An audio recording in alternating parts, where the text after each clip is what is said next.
Assalamualaikum warahmatullahi wabarakatuh. Perkenalkan, kami dari kelompok 2 yang beranggotakan Putri Puspitasari, Sri Wulan Rahayu, dan saya sendiri Raisa Bagus Ascaria. Di sini kami akan mempresentasikan tentang senyawa aktif berkhasiat dari biota laut. Oke, yang pertama itu akan dijelaskan oleh Wulan, yaitu tentang pengertian biota laut, jenis-jenis biota laut, dan manfaat dari biota laut. Di sini saya akan menjelaskan apa itu biota laut, jenis-jenis biota laut, manfaat dari biota laut, dan upaya menjaga biota laut. Biota laut merupakan salah satu kekayaan dari ekosistem laut yang sangat berguna dalam menjaga kelangsungan kehidupan makhluk hidup yang tinggal di perairan laut. Dan yang selanjutnya ada definisi biota laut, yaitu dalam pendefinisiannya biota laut terdiri dari dua kata, yakni biota dan laut. Biota adalah segala jenis makhluk hidup, baik tanaman dan hewan. Sedangkan laut adalah tempat bagi makhluk hidup tersebut tinggal, hidup, dan berkembang biak. Sehingga biota laut merupakan segala jenis makhluk hidup yang tinggal atau hidup dan berkembang biak di laut. Secara umum, biota laut terbagi menjadi 3 kelompok besar, yakni plankton, nekton, dan bentos. Pembagian tersebut didasarkan pada kebiasaan hidup secara umum, seperti cara bergerak atau berjalan, pola hidup, dan persebaran biota menurut ekologi. Dan yang selanjutnya ada jenis-jenis biota laut. Dari keseluruhan makhluk hidup yang tinggal di laut, biota laut ini terbagi menjadi beberapa jenis, di antaranya plankton. Plankton ini dibagi juga menjadi beberapa jenis, yaitu ada plankton. Plankton adalah salah satu organisme hanyut apapun yang hidup dalam zona pelagik atau bagian atas, samudra, laut, dan badan air tawar. Plankton juga dibagi menjadi beberapa jenis. Yang pertama ada phytoplankton, komponen autotrop plankton. Autotrop adalah organisme yang mampu menyediakan atau mensintesis makanannya sendiri yang berupa bahan organik dari bahan anorganik dengan bantuan energi seperti matahari dan kimia. Dan yang kedua ada zooplankton. Individu zooplankton biasanya mikroskopis, tetapi beberapa atau seperti ubur-ubur lebih besar dan bisa dilihat dengan mata telanjang. Dan yang ketiga ada bakterioplankton, bakteri yang hidup sebagai plankton dan memiliki peran sama seperti pada umumnya, yaitu sebagai dekomposer atau pengurai. Dan yang ketiga ada pirioplankton, merupakan jenis virus yang maka jika tanpa inangnya yang ditempelinya ia tidak menunjukkan kehidupan hayati. Dan biasanya yang dijadikan inang adalah bakterioplankton atau phytoplankton. Dan yang selanjutnya ada nekton, adalah hewan air yang dapat bergerak sendiri dengan berenang melalui air. Sedangkan bentos adalah organisme akuatik yang merangkak dalam sedimen di bagian bawah badan air. Dan adapun manfaat dari biota laut bagi kehidupan manusia. Yang pertama ada sebagai bahan baku obat-obatan, dan yang kedua ada sebagai sumber makanan manusia, dan yang ketiga ada sebagai suplemen kesehatan manusia ataupun bisa untuk meningkatkan asupan gizi manusia. Dari segi ekonomi ini seperti sumber penghasilan baik dari perdagangan maupun pariwisata seperti snorkeling dan diving pada laut yang dangkal. Dan yang selanjutnya ada upaya dalam menjaga biota laut. Ternyata memang ada banyak sekali jenis biota laut yang dimana keberadaannya memiliki peran penting bagi hidup manusia. Tetapi sekarang ada banyak masalah yang mengancam kelestarian biota laut tersebut, yaitu terjadinya kepunahan massal. Hal ini disebabkan oleh beberapa faktor, diantaranya yaitu kombinasi dari temperaturnya yang tinggi, pengasamannya, dan minimnya jumlah oksigen. Menurut studi perubahan iklim dan penangkapan ikan yang terjadi tidak terkendali, juga menjadi salah satu faktor penyebab dari kepunahan kehidupan laut tersebut. Berikut ini beberapa upaya yang dapat dilakukan untuk menjaga biota laut, yaitu yang pertama melestarikan hutan bakau yang letaknya berada di dekat pantai. Dan yang kedua, larangan terhadap pengambilan dari terumbu karang yang menjadi habitat bagi beberapa ikan. Dan yang ketiga, ada larangan pada penggunaan bahan peledak atau kimia lainnya dan penggunaan pukat harimau untuk menangkap ikan. Dan yang keempat, tidak membuang sampah atau limbah industri ke lautan. Nah, untuk selanjutnya akan dibahas oleh Putri, yaitu tentang sejarah penemuan senyawa biota laut dan beberapa senyawa aktif dari biota laut. Baik, di sini saya akan menjelaskan mengenai sejarah penemuan senyawa aktif biota laut. Awal penemuan, peneliti tentang senyawa aktif dari biota laut dimulai pada tahun 1950-an. Pada saat itu, ilmuwan mulai mempelajari organisme laut seperti spons, ubur-ubur, dan ganggang untuk mencari senyawa alami yang memiliki potensi farmakologis atau biologis. Yang kedua, ada penemuan obat-obatan dari biota laut. Salah satu penemuan penting dalam sejarah adalah zat anti kanker yang bernama arase atau sitarabin. Nah, arase ini merupakan senyawa yang ditemukan pada tahun 1960-an dari spons laut yang hidup di perairan Karibia. Arase kemudian digunakan sebagai obat kemoterapi yang efektif dalam pengobatan beberapa jenis kanker darah. Yang ketiga, ada penemuan senyawa antibakteri. Selain senyawa anti kanker tadi, peneliti juga telah berhasil menemukan senyawa antibakteri dari biota laut. Contohnya adalah senyawa yang ditemukan pada spons laut yang hidup di perairan Australia, yaitu Helicondrin B. Dan Helicondrin B ini memiliki aktivitas antitumor yang kuat dan menjadi dasar untuk pengembangan obat kanker yang lebih baru. Yang keempat, ada sumber senyawa alami.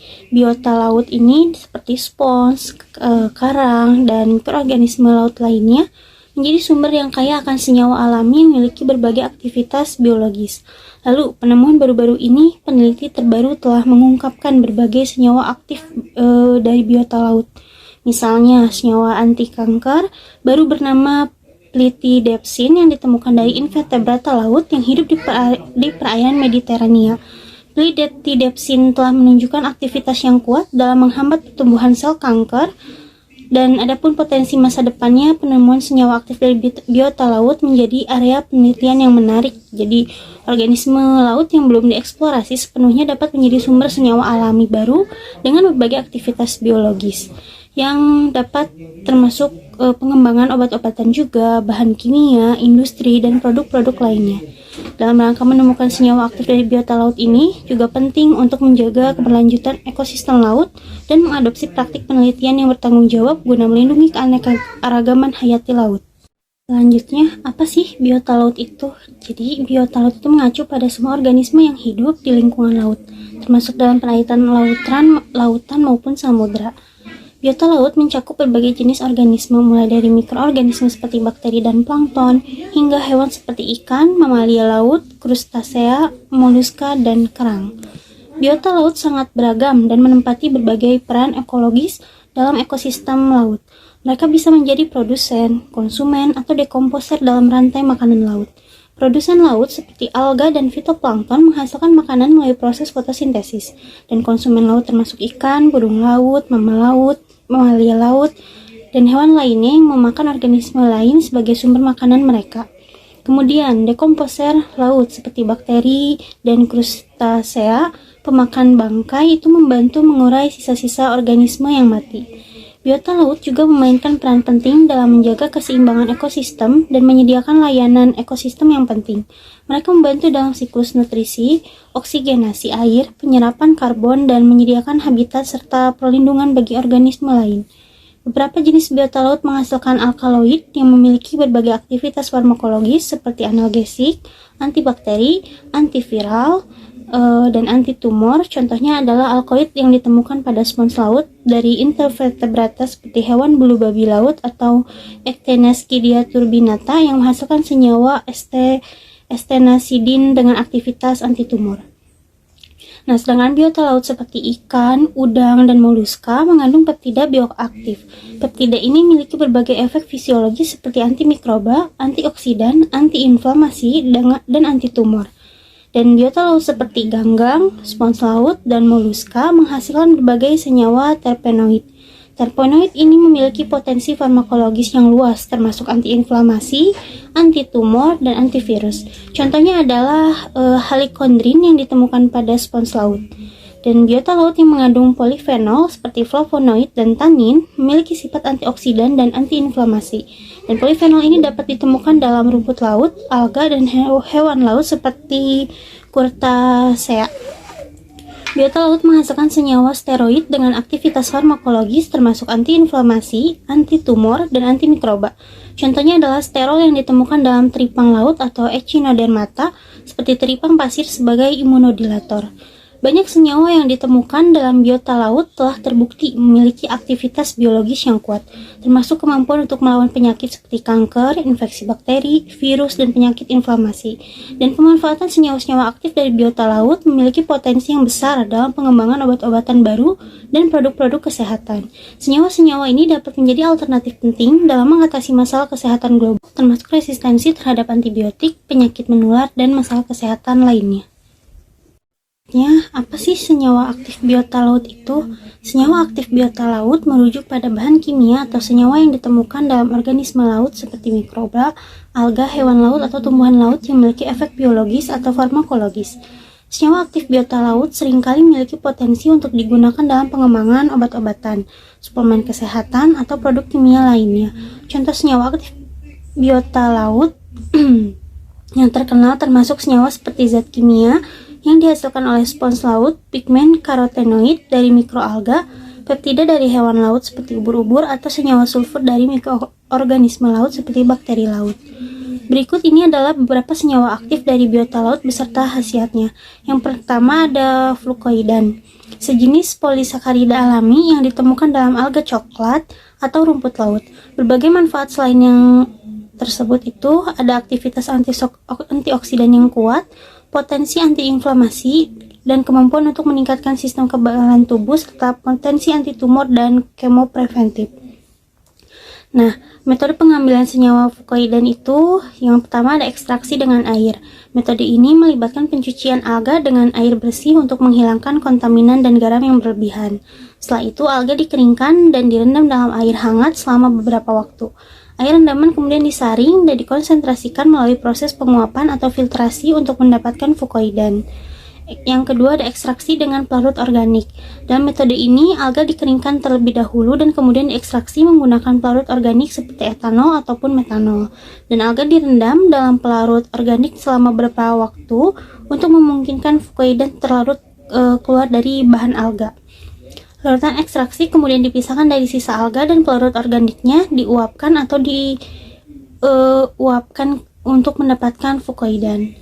Yang keempat ada ekstraksi dengan metode enzimatik, yaitu dengan melibatkan penggunaan enzim seperti enzim alginase untuk mengurai alginat yang merupakan komponen utama dalam alga coklat. Setelah pemecahan alginat, flukoidan dapat dipisahkan dari sisa bahan alga menggunakan metode filtrasi atau presipitasi.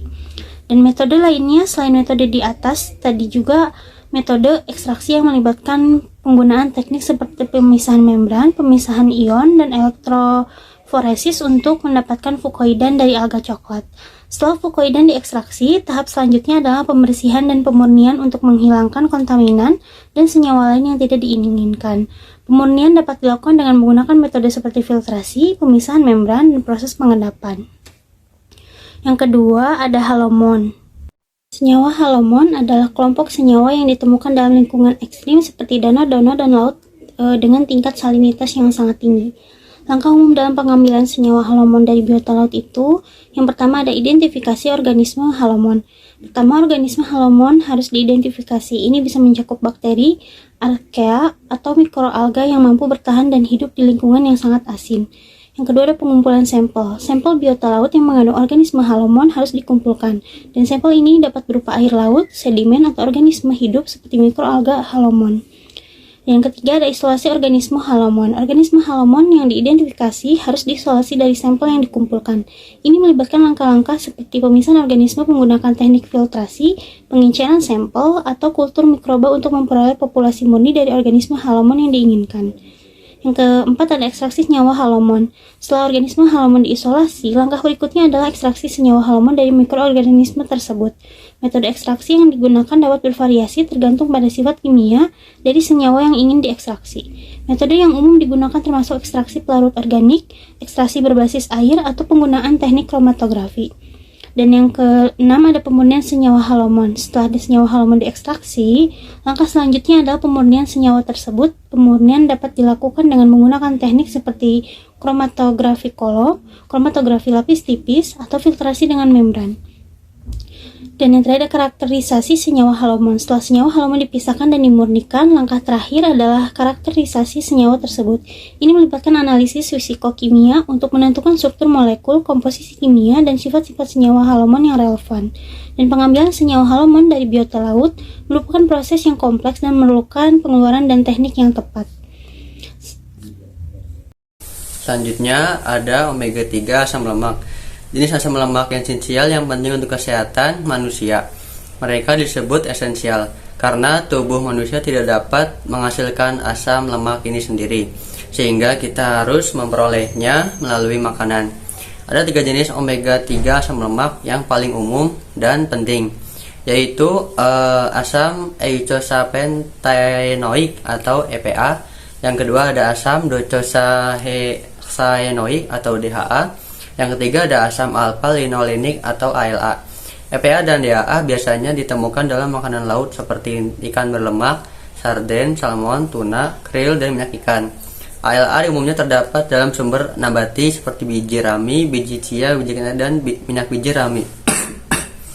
Omega 3 asam lemak memiliki peran penting dalam fungsional normal tubuh dan dikaitkan dengan berbagai manfaat kesehatan, termasuk mendukung kesehatan jantung. Omega 3 dapat membantu menjaga kesehatan jantung dengan mengurangi risiko penyakit jantung, mengatur tekanan darah, meningkatkan profil lipid, dan mengurangi peradangan. Yang kedua ada mendukung fungsi otak dan perkembangan. DHA adalah komponen utama otak dan asupan omega 3 yang cukup penting selama perkembangan otak pada anak-anak. Omega 3 juga dikaitkan dengan peningkatan kognisi, memori, dan mood pada orang dewasa. Yang ketiga adalah menyehatkan kulit. Omega 3 dapat membantu menjaga kelembapan kulit, mengurangi peradangan pada kondisi kulit seperti dermatitis atopik, dan meningkatkan kehalusan kulit. Selanjutnya ada mengurangi peradangan. Omega 3 memiliki sifat antiinflamasi yang dapat membantu mengurangi peradangan dalam tubuh dan mengurangi risiko penyakit peradangan kronis seperti artritis reumatoid. Selanjutnya ada beberapa pengambilan senyawa omega asam lemak, yaitu ada pengumpulan dan pembersihan bahan baku.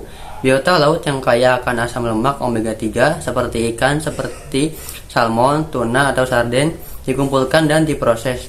Ikan biasanya dibersihkan dan dipisahkan dari bagian yang tidak diinginkan seperti sisik, tulang, dan organ internal. Yang kedua ada ekstraksi minyak. Metode ekstraksi minyak ikan dapat dilakukan dengan beberapa cara, termasuk ekstraksi menggunakan pelarut seperti heksana atau metanol, ekstraksi mekanis dengan menggunakan mesin pres atau penggilingan, atau juga menggunakan teknik pemerasan panas. Yang ketiga ada pemisahan dan pemurnian. Setelah ekstraksi, minyak ikan mengandung campuran berbagai senyawa, termasuk omega 3 asam lemak, trigliserida, fosfolipid, dan kotoran lainnya. Proses pemisahan dan pemurnian dilakukan untuk memisahkan senyawa omega 3 asam lemak dari komponen lainnya. Yang keempat ada pengolahan lanjutan. Setelah pemisahan dan pemurnian, minyak ikan mungkin melewati proses pengolahan lanjutan untuk meningkatkan kestabilan, menghilangkan bau dan rasa yang tidak diinginkan, atau mengurangi kadar bahan pengotor seperti logam berat atau kontaminan lainnya. Yang kelima ada kapsulasi atau penggunaan lainnya. Minyak ikan yang kaya akan omega 3 asam lemak dapat digunakan langsung dalam bentuk minyak cair atau dikapsulasi menjadi suplemen kesehatan. Penggunaan lainnya termasuk penggunaan dalam industri makanan dan minuman, kosmetik, dan produk farmasi. Yang keempat ada ektin. Senyawa ini ditemukan dalam berbagai jenis alga laut dan telah diketahui memiliki potensi sebagai agen anti kanker, antioksidan, dan antiinflamasi. Dalam industri, ektin digunakan dalam berbagai aplikasi termasuk pembuatan bahan makanan, kosmetik, farmasi, dan industri tekstil. Sifat pengentalan dan penstabil ektin menjadikannya berguna sebagai bahan tambahan dalam makanan dan kosmetik, serta sebagai bahan pembuat kapsul dalam industri farmasi. Selanjutnya, untuk pengambilan senyawa ektin dari biota laut melibatkan proses ekstraksi yang kompleks. Berikut ini adalah beberapa langkah umum yang terlibat dalam pengambilan senyawa ektin. Yang pertama ada pengumpulan bahan mentah. Organisme laut yang mengandung ektin harus dikumpulkan dari perairan laut. Ini bisa meliputi rumput laut, spons laut, atau kerangka hewan laut lainnya. Yang kedua ada pembersihan dan pemisahan. Bahan mentah yang dikumpulkan kemudian harus dibersihkan dan dipisahkan dari bahan-bahan lain seperti pasir, garam, atau organisme lain yang tidak diinginkan. Langkah ini dapat melibatkan pencucian dan penyaringan. Yang ketiga ada ekstraksi. Proses ekstraksi digunakan untuk memisahkan senyawa aktin dari bahan mentah yang dikumpulkan. Beberapa metode ekstraksi yang umum digunakan meliputi ekstraksi dengan pelaut organik seperti metanol ataupun etanol, atau juga menggunakan metode enzimatik. Yang keempat ada filtrasi dan pemisahan. Setelah proses ekstraksi, campuran diperlakukan dengan filtrasi untuk memisahkan senyawa aktin dari residu lainnya. Filtrasi dapat dilakukan menggunakan berbagai teknik seperti filtrasi gravitasi atau filtrasi vakum. Yang kelima ada pembersihan dan pemurnian. Hasil ekstraksi seringkali mengandung kotoran atau senyawa lain yang tidak diinginkan. Oleh karena itu, langkah pembersihan dan pemurnian diperlukan untuk mendapatkan senyawa aktin yang murni. Metode seperti kromatografi kolom atau distilasi dapat digunakan untuk memurnikan senyawa tersebut. Yang ke-6 ada analisis dan karakterisasi. Setelah pemurnian, senyawa aktin yang dihasilkan perlu dianalisis dan dikarakterisasi untuk memastikan keaslian dan kemurniannya. Selanjutnya untuk senyawa kelima ada astaxanthin.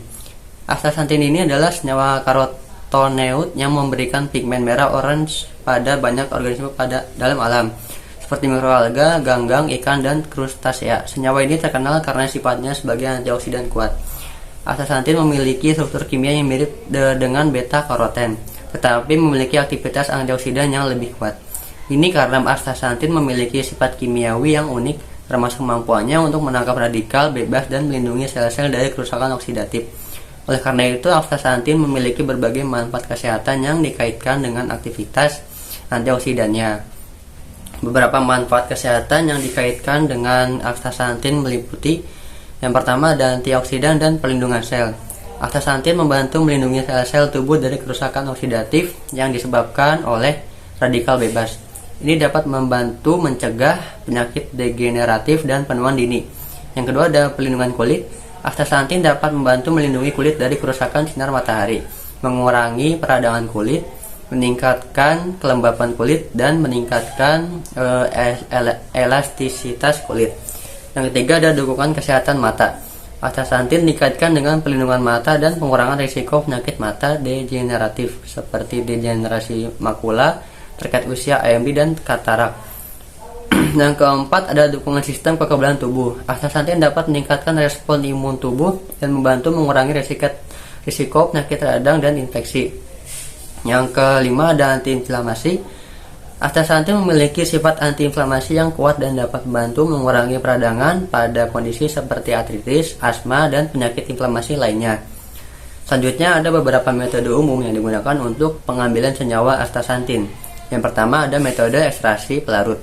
Metode ini melibatkan penggunaan pelarut organik seperti etanol, heksana, atau diklorometana untuk mengekstrak astaxanthin dari sumber alami. Sampel bahan mentah seperti mikroalga atau serbuk krill direndam dalam pelarut organik dan astaxanthin kemudian terlarut dalam pelarut. Ekstrak kemudian dipisahkan dengan penyaringan atau sentrifugasi dan pelarut diuapkan untuk menghasilkan astaxanthin murni. Yang kedua ada metode ekstraksi dengan CO2 superkritikal. Metode ini melibatkan penggunaan CO2 superkritikal sebagai pelarut untuk mengekstrak astaxanthin. CO2 superkritikal memiliki sifat unik yang memungkinkannya berperilaku seperti gas dan cairan pada saat yang sama, membuatnya efektif untuk mengekstrak senyawa-senyawa tertentu.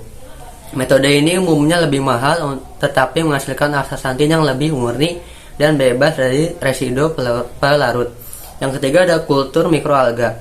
Astaxanthin dapat dihasilkan melalui kultur mikroalga Haematococcus pluvialis. Mikroalga ini dapat dibiarkan dalam lingkungan yang kaya nutrisi, terutama dalam kondisi yang menginduksi pembentukan astaxanthin seperti paparan sinar matahari yang tinggi dan ketersediaan nutrisi terbatas. Mikroalga dikumpulkan, dipecahkan selnya, dan astaxanthin diekstraksi dengan menggunakan metode ekstraksi pelarut.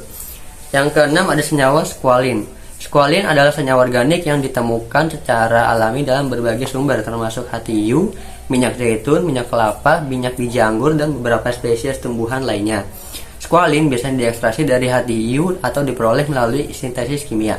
Squalene adalah senyawa hidrokarbon tak jenuh yang termasuk dalam kelas senyawa yang disebut triterpena. Secara struktural, squalene terdiri dari rantai hidrokarbon dengan 30 atom karbon yang terkait dengan ikatan tunggal dan rangkap. Kehadiran ikatan rangkap memberikan squalene sifat hidrokarbon tak jenuh yang penting dalam berbagai fungsi biologis. Beberapa metode umum yang digunakan untuk pengambilan senyawa squalene dari biota laut. Yang pertama ada ekstraksi menggunakan pelarut organik, yaitu metode ini melibatkan penggunaan pelarut organik seperti heksana atau etanol untuk mengekstrak squalene dari bahan biota laut. Sampel bahan mentah seperti hati ikan hiu dihancurkan dan direndam dalam pelarut organik. Ekstraksi dilakukan dengan cara pengadukan atau perkolasi, diikuti oleh penyaringan atau sentrifugasi untuk memisahkan ekstrak dari sisa bahan mentah. Pelarut kemudian diuapkan untuk mendapatkan squalene murni. Yang kedua ada metode pemrosesan fisik. Metode ini melibatkan pemrosesan fisik pada bahan biota laut untuk memisahkan squalene dari bahan lainnya. Contohnya adalah metode destilasi, di mana bahan biota laut dipanaskan untuk menguapkan squalene yang kemudian dikondensasi dan dikumpulkan dalam bentuk cairan. Metode lainnya termasuk ekstraksi menggunakan tekanan tinggi atau pemisahan menggunakan membran atau filter. Yang ketiga ada metode fermentasi. Metode ini melibatkan penggunaan mikroorganisme untuk menghasilkan squalene.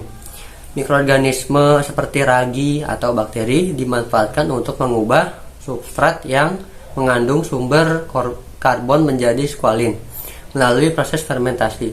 Setelah fermentasi selesai, squalene dapat dipisahkan dari medium fermentasi menggunakan metode ekstraksi yang sesuai. Baiklah, untuk selanjutnya akan dibahas oleh Ulan, yaitu tentang keuntungan dan kerugian dari senyawa biota laut. Di sini saya akan menjelaskan tentang keuntungan dan kerugian dari senyawa-senyawa biota laut. Senyawa-senyawa yang berasal dari biota laut ini memiliki sejumlah keuntungan dan kerugian yang perlu kita pertimbangkan. Berikut adalah beberapa contoh keuntungan dan kerugian yang terkait dengan senyawa-senyawa biota laut tersebut. Dan yang pertama ada keuntungan senyawa biota laut. Di sini tuh ada beberapa poin. Poin yang pertama ada sumber obat. Banyak senyawa dari biota laut yang telah digunakan dalam pengembangan obat-obatan.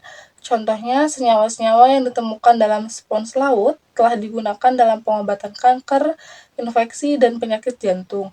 Ekstra alga juga telah digunakan dalam produk-produk perawatan kulit. Dan poin yang kedua ada keanekaragaman senyawa, yaitu biota laut adalah sumber keanekaragaman senyawa kimia. Mereka menghasilkan berbagai senyawa organik yang unik dan kompleks.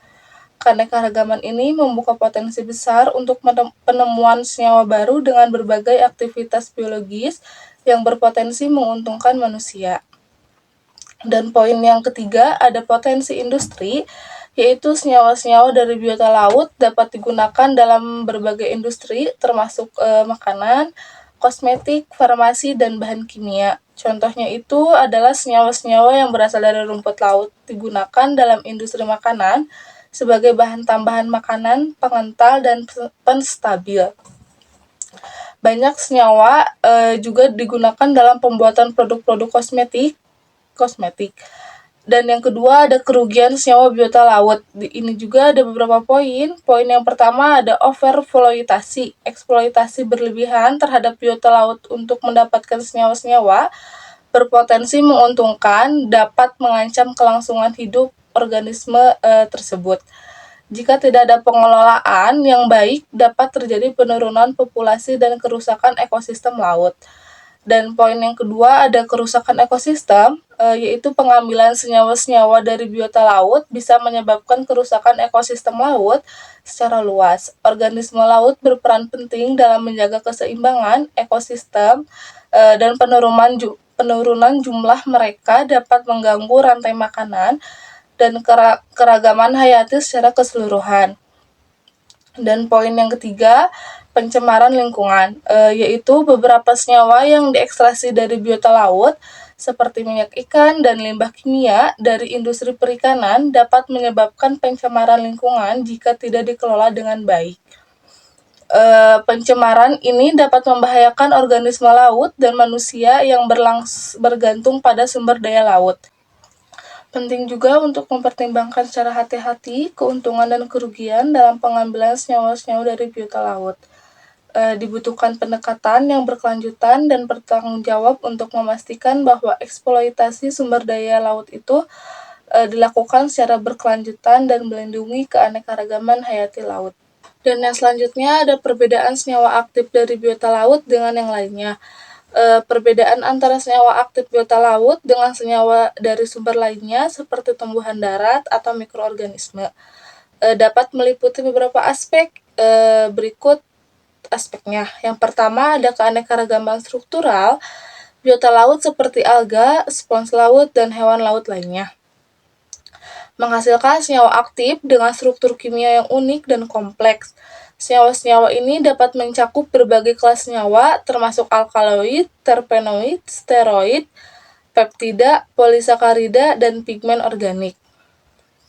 Sementara itu, senyawa dari sumber lain cenderung memiliki keanekaragaman struktural yang berbeda. Dan yang kedua, ada adaptasi lingkungan, yaitu organisme laut hidup dalam lingkungan yang unik dan keras, seperti tekanan tinggi, suhu rendah, keasaman tinggi, atau ketersediaan nutrisi terbatas. Untuk bertahan hidup, biota laut menghasilkan senyawa aktif yang memiliki kemampuan adaptasi terhadap kondisi lingkungan ini. Senyawa-senyawa ini seringkali memiliki sifat bioaktif yang unik dan berpotensi untuk pengembangan obat-obatan atau produk bioteknologi. Dan yang ketiga, ada aktivitas biologis. Senyawa aktif dari biota laut seringkali memiliki aktivitas biologis yang menarik dan beragam. Banyak senyawa ini telah diteliti dan ditemukan memiliki aktivitas antibakteri, antivirus, antitumor, antiinflamasi, antioksidan, dan antiplasmodial. Beberapa senyawa juga menunjukkan aktivitas neuroprotektif, anti-aging, dan anti-kanker. Sementara itu, senyawa dari sumber lain juga dapat memiliki aktivitas biologis, tetapi senyawa aktif biota laut seringkali menunjukkan potensi dan menarik dalam penelitian biomedis. Dan yang keempat, ada potensi obat baru, yaitu keanekaragaman struktural dan aktivitas biologis senyawa aktif biota laut, menjadikannya sumber potensial untuk pengembangan obat-obatan baru. Senyawa-senyawa ini dapat memberikan alternatif bagi pengobatan penyakit atau kondisi kesehatan tertentu yang sulit diatasi dengan senyawa dari sumber lainnya. Banyak senyawa aktif biota laut telah menjadi fokus penelitian dan pengembangan dalam upaya menemukan agen terapeutik baru. Dan yang kelima, ada keterbatasan sumber daya. Ketersediaan biota laut terbatas dan rentan terhadap perubahan iklim, polusi, dan kerusakan ekosistem.